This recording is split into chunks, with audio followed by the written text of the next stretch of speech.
My name's Huey Ray Fisher. I am from Rockport, Texas. I grew up on the Texas coast, and then I moved here to Austin to study Latin American studies and government. Now I'm running for state representative.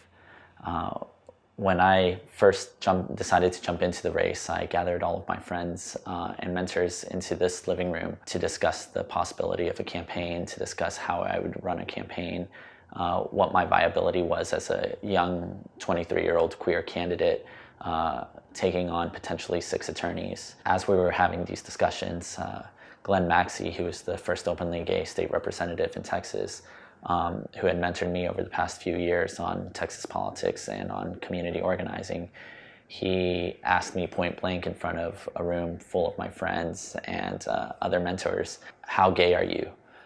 And the room sort of went quiet.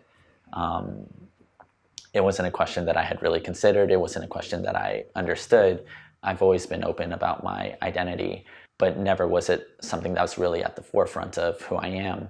And I had friends in that room whom I had known for 4 or 5 years who didn't even know that I was openly queer.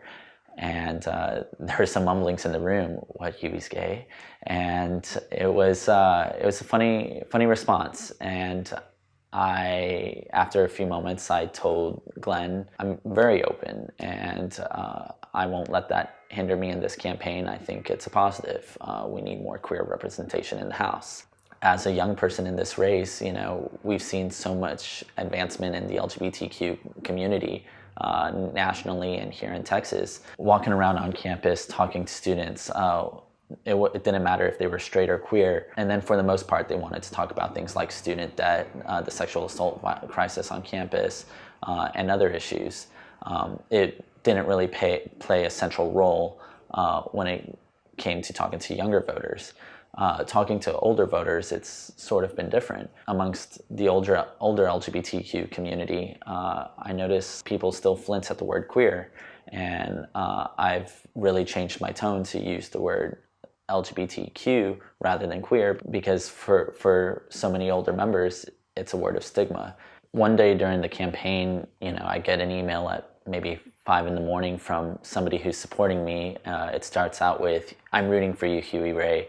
I really want you to win this, but you need to take LGBTQ off your campaign literature, off your website immediately. People don't want to elect the gay candidate in this race. They want to elect the candidate who will fight for them on the issues." In spite of me having a solid, comprehensive platform on my website and on my literature and in my stump speeches, I realized there are folks who tend to focus just on my identity. And that was coming from a supporter. I had a former state senator give me a call on the phone and tell me that I should never lead my stump speeches with, "I'm the LGBTQ son of an undocumented immigrant."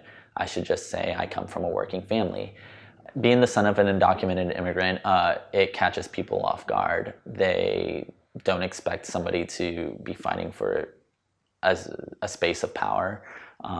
In the way that I am, I still have undocumented family members. I've noticed when I'm at LGBTQ functions and I say, "Oh, I'm the son of an immigrant mom from Mexico," some will joke, "Oh, well, was she illegal?" I had to sort of step back for a second and comprehend that just because people are LGBTQ doesn't mean they're fully progressive or fully up to date on all issues affecting all communities, such as the immigrant community or other groups. And I had to respond, "Well, yes, I was the son of an undocumented immigrant, but she has her papers now and she is a U.S. citizen." There isn't a single community that's truly homogenous. With the LGBTQ community, the issue isn't just marriage equality. It's also been about the violence against trans individuals. It's been about the suicide and homeless rates amongst teenagers. It's been about employment discrimination.